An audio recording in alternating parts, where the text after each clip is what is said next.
Hi, I'm Wayne Alaroot for Personal Liberty and PersonalLiberty.com. We are dealing with a modern-day Nixon, except in this case, it's a radical Marxist Nixon who hates his own country, capitalism, American values, and wants to obliterate his political opposition. The IRS admitted last week to targeting and intimidating conservative and Tea Party groups. But why? Why admit that? The answer? The IRS thought a quick apology on a Friday afternoon where you throw a few low-level employees under the bus could nip it in the bud and make it go away. They're wrong. This will be one of the biggest scandals in U.S. political history if the media does their job. This IRS scandal is a threat to everything America stands for. It's why we fought a revolution against King George. It's one of the main ways the left brought down Richard Nixon. They accused Nixon of targeting political opponents with IRS attacks to intimidate and silence them.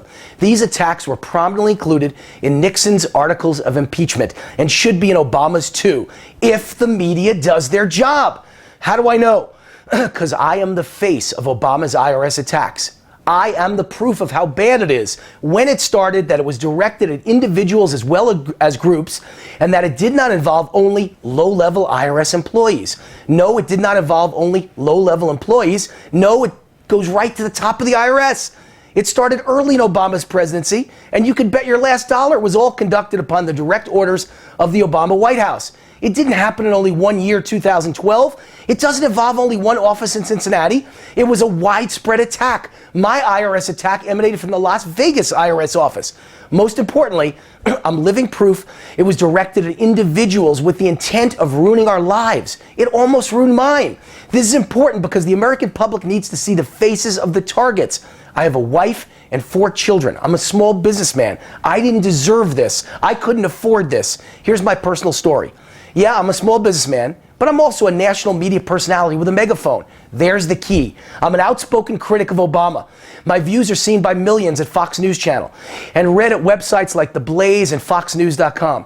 And in almost every media appearance, it's pointed out that I'm Obama's Columbia College of '83 classmate. You don't think Obama noticed? The result. In January of 2011, an unprecedented IRS attack was launched against me. My personal story of IRS attack was covered extensively by conservative media last year.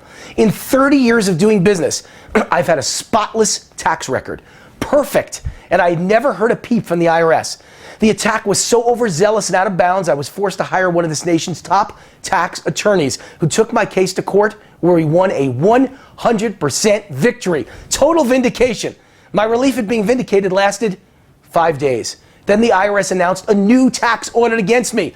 My attorney had never heard of such a thing, and before me, assumed there was no such a thing. It wasn't possible. The many legal and accounting experts who drained my savings, who I consulted, all agreed this could only happen if I was on the president's enemies list. The attack was chilling and intimidating, affecting every aspect of my life. It was meant to bleed me dry and teach me a lesson. If you dare to criticize Obama, get ready to lose everything. If you think it was just myself or a few Tea Party groups targeted, I've got a bridge in Brooklyn to sell you. This IRS scandal gets bigger by the day. Here are the latest developments. That the top IRS officials and lawyers were in fact aware of this scandal since 2010 and 2011, the very year I was targeted by the IRS. What a surprise. Wayne is right. That it was not just in the Cincinnati office. IRS offices in California and Washington, D.C. have now been exposed as being involved. What a surprise. Wayne is right. Add Las Vegas to the list, and I'm betting every other IRS office in this country. Business leaders may have been targeted by the IRS with SEC and Department of Labor investigations. What a surprise. Wayne was right. I'm betting many other business leaders, just like me, were attacked for speaking out. It gets worse.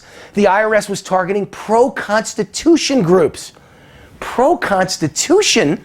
In Obamageddon, if you support the Constitution, you're an enemy of the state? What state is that? Mother Russia? Cuba? Folks, we're dealing with Marxists in the White House. I told you so. I tried to warn everyone in my new book, The Ultimate Obama Survival Guide, that we are dealing with a Marxist ideologue who hates capitalism, hates and resents businessmen, despises American and Judeo-Christian values, and wants to shred the U.S. Constitution. Why do you think Obama became a constitutional lawyer? He studied the Constitution so he could learn best how to destroy it. But it gets even worse. Could it get worse? Yeah.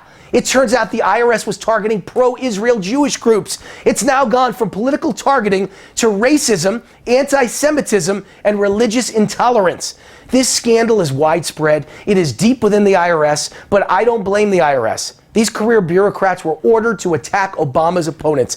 They felt their careers and pensions were at risk if they didn't listen to direct orders from the president or the White House. Or do you believe IRS agents and their bosses took it upon themselves to target the president's opponents or to target specific religions, to risk their pensions and their jobs? How absurd. These are Obama's orders. They've got his fingerprints all over it. This is all part of a Chicago thug politics pattern. See what Obama and Hillary have done to the whistleblowers and members of the CIA and military who know what truly happened in Benghazi.